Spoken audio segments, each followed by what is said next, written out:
No,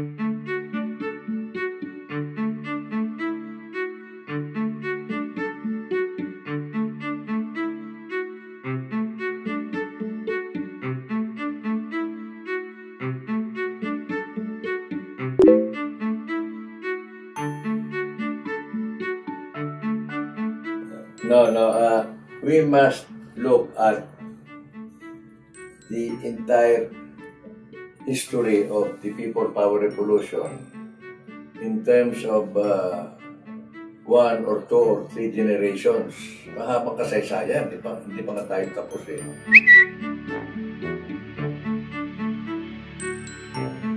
Ang tunay na value ng People's Revolution at EDSA in 1986 ay yung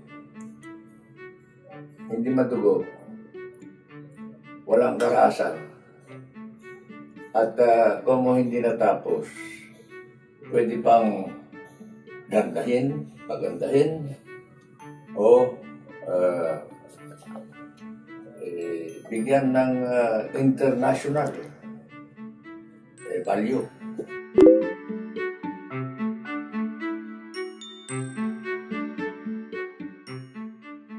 The answer is very simple.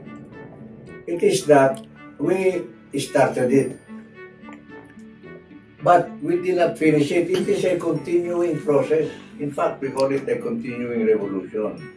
And it is the younger people now that must complete it.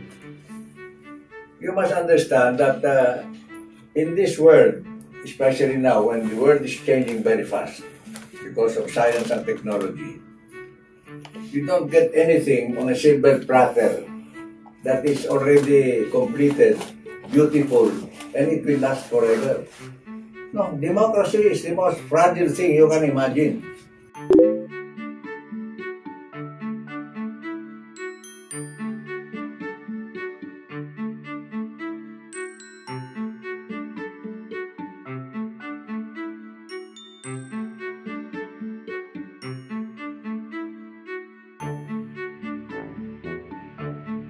But you never get anything in a nice package and it will last forever. No, you have to contribute to the longevity and the enhancement of the benefits that we inherited from our fathers, grandfathers, and other forebears. Ganyan ang kasaysayan ng tao.